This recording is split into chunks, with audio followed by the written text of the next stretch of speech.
This segment of the news has been brought to you by Sun Oil Limited. Welcome back. Pine Ridge Member of Parliament Frederick McAlpine lashing out on his own party as he told his fellow MPs that they are one and done and would not be re-elected. He said as much during his contribution to the Parliamentary Elections Amendment Bill 2020.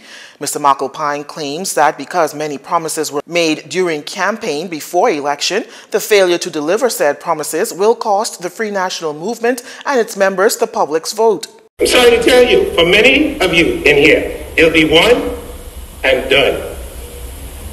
Many of you have disappointed the Bahamian people. Not just the Bahamian people, your family and your friends. Even some of them have made up in their mind not to vote for you next time. Mr. Speaker, I can't tell you who's winning the next general election, but I can certainly tell you who's not. If you want to find out, come see me, Southern Shores, I'll tell you. I have a proven track record, you know. Don't mind North Abaco sitting there in the back of you. He don't. I got a proven track record.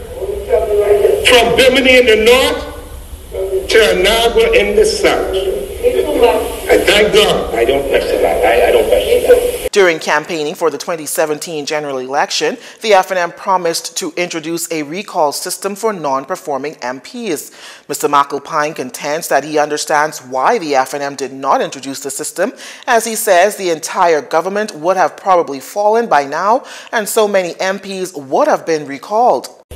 If I were leader, I wasn't going to make such a promise. It would have led, in my view, to intellectual dishonesty in the Westminster system. However, the leader that be promised this, and it was big. It was a big issue and seller to the Bahamian people. Let me remind you, fellow Bahamians, truth, the Speaker. We promised a recall system for MPs. Now, I would not have done it, but you did. Contrary to belief of many of you in here, Bahamians do not forget what you say, and especially what you promise.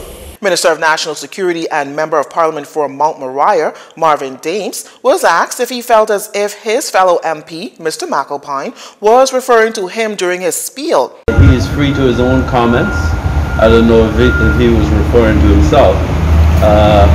But you know, I know what I need to do to ensure that I continue to represent the persons who would have put me into Parliament. I continue to do that to the best of my ability, and that's my only concern. You know, I can only speak for me and what I do. Certainly for us as a party, we continue to live up on those obligations that we would have promised the Bahamian people through our manifesto. Listen, we faced over the last 5 years, all right, probably and arguably the most difficult term of any government in the history of this country. And we're still standing. Mr. Dames says that a lot of people are hurting and that this is not lost upon him nor the government. He says that they continue to do what they need to do to help the people. Parliamentarians won't be debating the bill for an act to repeal the Ocean Industries Incorporated Aragonite Mining Encouragement 1971. This after Pine Ridge Member of Parliament Frederick McAlpine was allowed to table the bill last week in the House of Assembly, a move which was met with much contention, erupting a shouting match between the opposition and the governing sides. Well, yesterday, House Speaker Halson Mutri says the bill has since grabbed the public's interest, quoting Article 59, subsection 3 of the Constitution. Section 59(1) gives the members of Parliament the right to bring private members' bill. But Section 59, subsection 3 says this, and I'll read this into the record so that it would be very clear. Except on the recommendation of the Cabinet, signified by a minister, the House of Assembly shall not A. Proceed upon any bill, including any amendment to a bill, which, in the opinion of the person presiding, makes provision for imposing or increasing any tax, for imposing any charge on the consolidated fund or any other public fund, or altering any such charge otherwise than by reducing it, or for compounding or remitting any debt due to the Bahamas. The Constitution goes on to say that the Parliament should not proceed upon any motion, including any amendment to a motion, the effect of which, in the opinion of the person presiding, is that provision shall be made for any of the purposes aforesaid. And in those circumstances, this presiding officer is of the view that unless the cabinet, through one of its ministers, approve the bill, this is indeed a money bill, and section 59, well, article 59, subsection 2 says, a bill other than a money bill may be introduced in either house, but a money bill should not be introduced in the Senate. Leader of Government Business in the House, Renwood Wells, then moved for the bill to be sent to the Select Committee on Natural Resources, where the public will have the opportunity to go to that Select Committee, chaired by Golden Gates MP Michael Folks. Mr. Folks then said that the committee intends to meet weekly. Now, those backing the bill argue that the country has not benefited enough from its natural resources. They say they want a new regime to govern Aragonite in the country. As the country's COVID-19 cases continues to trend downward, Minister of Education Jeffrey Lloyd says students can expect to return to face-to-face learning, hopefully by February of next year. He made these comments on the sidelines of an electronic tablet donation at the Ministry of Education yesterday. Learn differently, and many children, that's the best form of learning.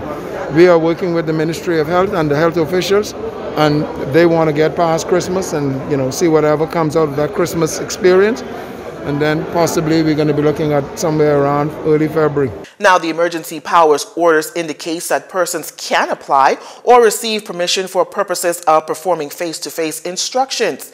Minister Lloyd pointed out that a large number of schools have applied, particularly private schools and preschools. They will be here any day now. I expect that there will be some, report on them, and I'm waiting on my desk, at my desk right now for them as quickly as possible. Because, those exams say a lot about what the students have done, but also they provide opportunities for students who want employment or to go on to tertiary institutions. Face-to-face learning wasn't the only matter that the minister gave an update on. National exam results are expected to be released shortly. I can't tell you the number. Every single day we are receiving 5 or 6, me personally. Then you of course got the permanent secretary and the director who themselves are also receiving requests. What we do is once today's students are registered, the school is registered with NACOB, most importantly. The school is up to date with NACOB, most importantly. And then we review and see whether that school has a plan, a COVID plan, that is acceptable to us. If so, we provide a conditional approval and then they're on their way. Naturally, most of these schools would have been inspected by our own inspectors or by the NACOB inspectors. So once they're registered, it means that they have met a certain level of safety and other sanitation standards. Minister Lloyd also notes that schools on Abaco and New Providence will take part in blended learning once deemed safe by health officials.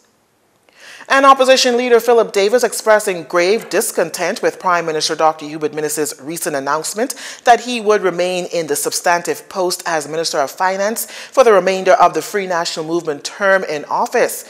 In a press statement, Mr. Davis reminded the public that the International Monetary Fund, or IMF, has projected that the Bahamian economy will contract by some 16.2% in real GDP by 2020.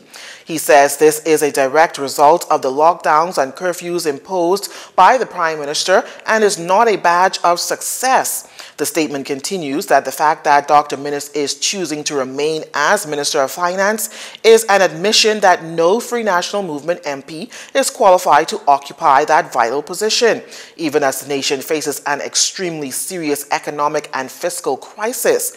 Dr. Minnis assumed the position of Minister of Finance when the former Deputy Prime Minister and Finance Minister Peter Turnquest tendered his resignation on November 25th.